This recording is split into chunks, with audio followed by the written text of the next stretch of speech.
Hey, what's up, everyone? This is not financial advice. I'm not a financial advisor, so don't base anything I say off these videos. I'm just doing it for pure entertainment purposes only. With that being said, just want to jump in real quick. And I did notice talks about, and it is true, Robinhood did take AMC off of overnight trading. So I thought, well, maybe they took other people off too, but no, it was only AMC that I know of. I don't know of any others, but I haven't really delved into it too much. I did go and look. No overnight trading on AMC.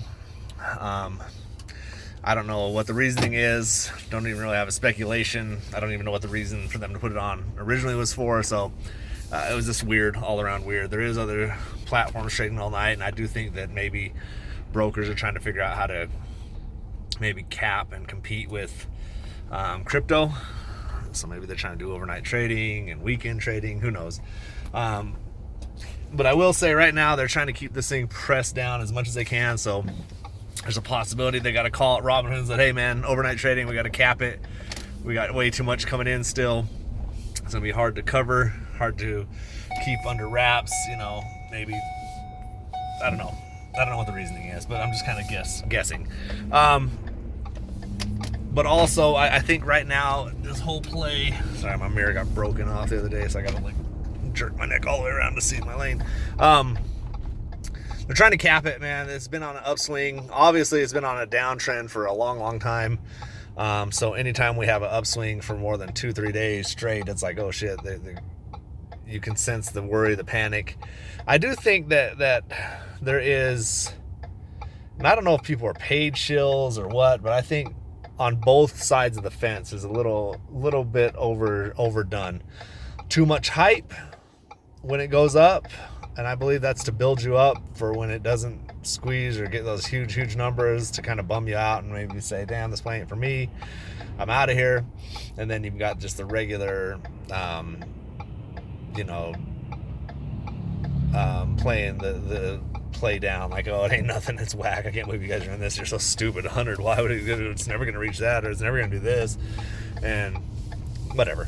So you got those two types. But I also wanted to focus a little bit on the people that hype it a little too much, like, oh, we're going to do this, we're going to the moon. Like, we don't know when it's going to happen. No one knows what's going to happen. I don't even think the other side knows what's going to happen. Eventually, if it whips out of control, it whips out of control, and we're here to reap the reward. If it doesn't, long-term holding it. You know what I mean? Now, the potential for a squeeze is huge. Cost of borrow is going up again. But the thing I look at is, for a long time, cost of borrow was ridiculous. It was been on the threshold list. There's been many things that would cause almost any other stock to squeeze. For some reason, AMC isn't squeezing, and that's what ultimately leads to people doing more DD, because like, well, why isn't it squeezing if it's got every reason to squeeze?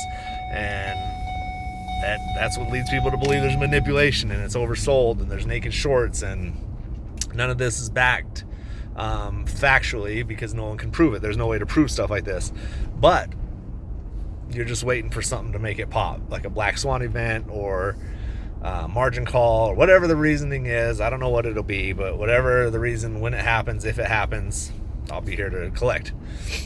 Many other people will be too, but I want to caution people on getting too hyped. Like, I don't think it can go to 10, 20,000 anymore. I just don't. Even if it potentially, which I think it should, there's just not enough money. There's no way it'll be allowed to do that. I do think we could hit 1,000, 2,000, 3,000. Will it? Probably not. I think that's something you monitor as it goes on. So once it starts squeezing, if it does start to squeeze, you monitor the situation and say, hey man, it's rocketing up, but if it starts kind of sputtering out around 100, 150, you consider all options at that point. I'm not going to say to sell, buy, hold, whatever. It's totally up to you. But for me, I'll kind of just monitor the situation. If you know what I mean, it's like I compare it to a slot machine at a casino. When you hit a big win, it just it hits those hundreds, 2, 3, 4, 5, 6 fast. But when you hit a big win that's not a giant win like that, it goes by 10, 20, 30, 40, 50, 60, 70, 80, starts slowing down around the 100 mark, whatever. So in my opinion, I do think it's got the potential to reach 1,000, 2,000 still easily.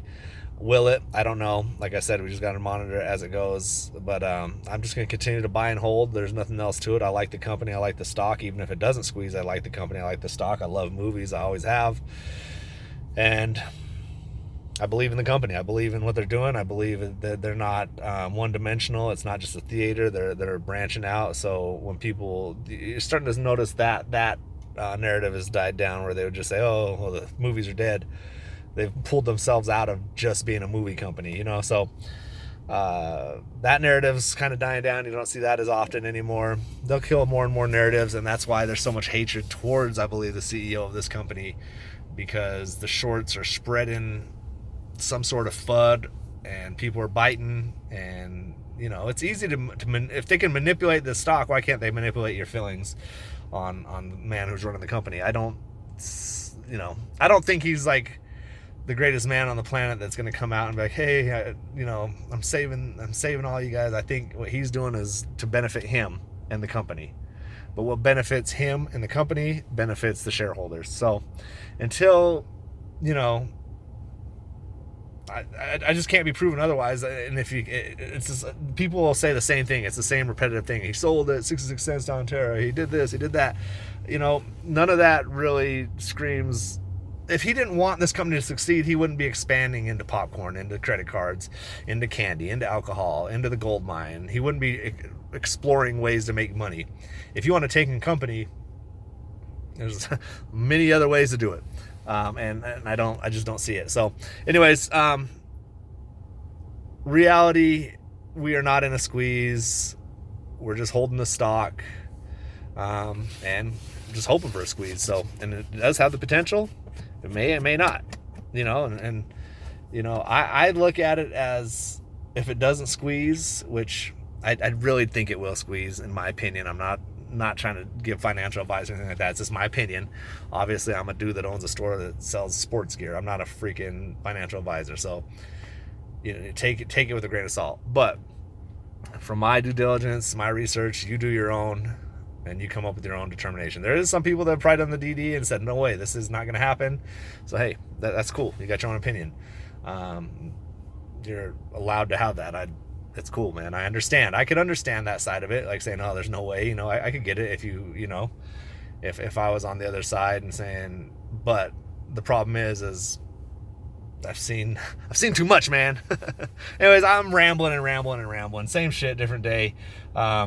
Just wanted to give a shout out real quick. So have a good day. Be blessed. Let's get rich soon. Peace.